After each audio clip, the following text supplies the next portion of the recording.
Good morning, class. So, we were studying chapter 6 Changes Around Us. Today, we will complete this chapter. Our today's topic is Could there be other way to bring a change? क्या कोई और तरीका है change लाने का किसी भी object में? जितना कि हमने पीछे देखा, पीछे हमने कैसी एक्टिविटीज़ देखी थी जिनमें कुछ ऐसी थी जिनमें चेंज हो सकता है, वापस रिवर्स हो सकती हैं वो रिवर्सिबल चेंजेस, वाइल कुछ ऐसे थे जिनमें हम चेंज को रिवर्स नहीं कर सकते, वो क्या थी? Irreversible changes. सो आज हम देखेंगे कि हम चेंज किस किस मेथड से लेके आ सकते हैं. We all have seen the tools which are used to dig the soil.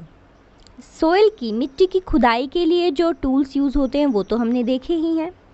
Have you ever seen how the iron blade in these tools is fixed to the wooden handle? आपने कभी ये ध्यान दिया है कि जो वुडन हैंडल होता है वो उन टूल्स के आयरन का जो ब्लेड होता है उनके अंदर उसमें कैसे फिक्स किया जाता है? Let's see. These are our tools. हम देख सकते हैं ये हमारा आयरन ब्लेड पार्ट है और ये इसकी वुडन स्टिक है, और हम दोनों ही में देखें तो उनको फिक्स किया गया है एक रिंग में, जो कि आयरन ब्लेड के अंदर एक छोटी सी रिंग थी, उसमें लकड़ी को डाला गया है, लकड़ी के हैंडल को. इस तरह से हमारा टूल बनता है. तीनों ही टूल्स में ऐसा ही किया गया है.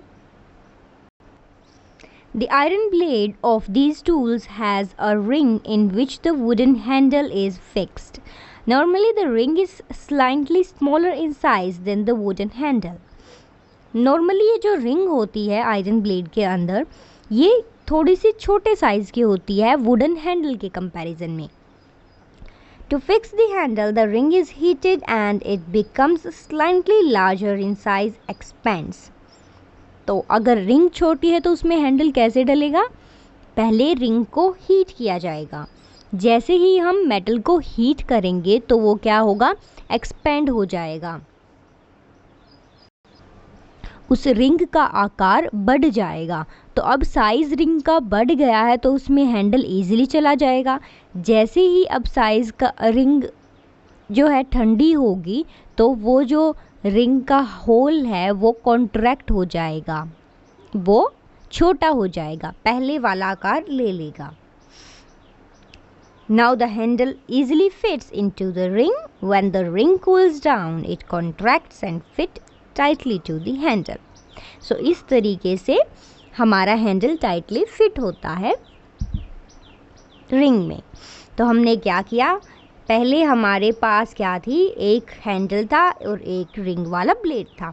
हमने रिंग वाले ब्लेड को हीट किया क्योंकि रिंग वाला ब्लेड का जो होल है वो छोटा है as compare to wooden handle. उसके बाद जैसे ही हमने हीट किया रिंग को तो उसका साइज़ एक्सपेंड हो गया, बढ़ गया. फिर हमने वुडन हैंडल को उसके अंदर फिट कर दिया. जैसे ही वो कूल डाउन होगा, कौन? रिंग जैसे ही कूल डाउन होगी तो जो साइज़ है रिंग का वो दोबारा से कॉन्ट्रैक्ट हो जाएगा, छोटा हो जाएगा, और वुड जो है वो कम्प्लीटली अच्छी तरीके से फिट हो जाएगा हमारे टूल में. Such a change is also used for fixing the metal rim on a wooden wheel of the cart. ऐसा ही चेंज यूज़ किया जाता है जब मेटल की रिम चढ़ाई जाती है वुडन व्हील में. ये हमारी रिम है मेटल की, और जो लेफ्ट में है वो क्या है? हमारा व्हील कार्ट का. तो करते क्या है? जो ये हमारी मेटल की रिम है राइट साइड में, इसको पहले हीट किया जाता है क्योंकि इसका साइज़ रिम का छोटा होता है व्हील के कंपैरिजन में. सो इसको जैसे ही हम हीट करेंगे तो मेटल एक्सपेंड होगा, साइज़ बढ़ जाएगा रिंग का. फिर इसको व्हील पर चढ़ाया जाएगा.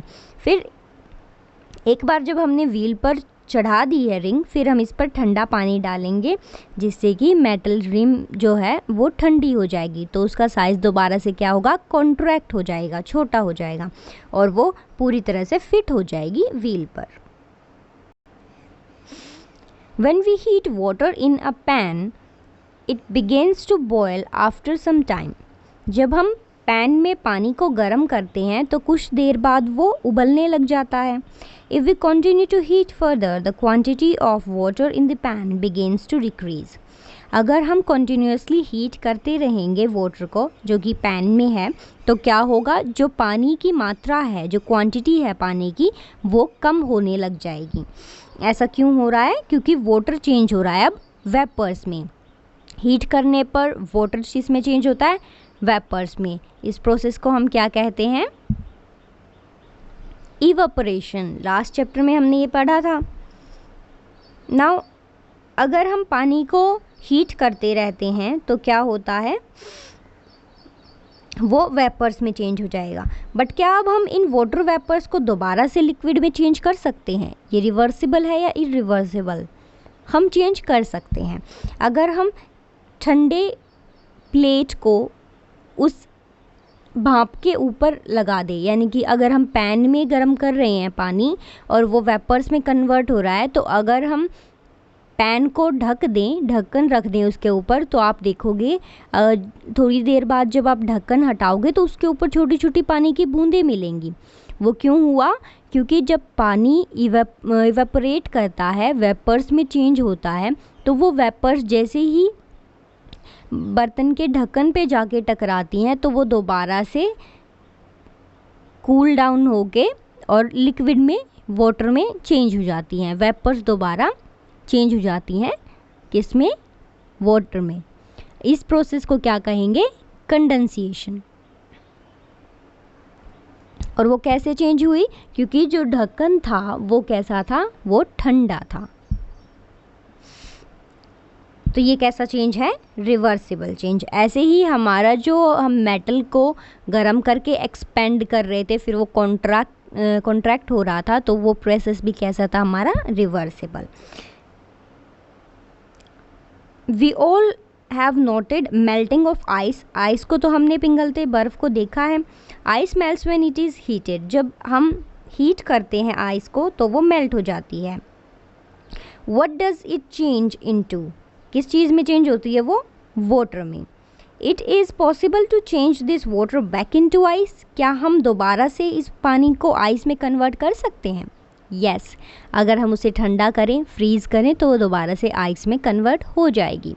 फॉर एग्ज़ाम्पल, आप देखते हो कि आप जो बर्फ़ वाली ट्रे है वो निकालते हो फ्रिज से, तो हमने वहाँ पे पहले क्या रखा था? पानी रखा था ट्रे में, और कुछ टाइम तक जब हमने उसे फ्रीज़र में रखा तो वो किस में चेंज हो गया?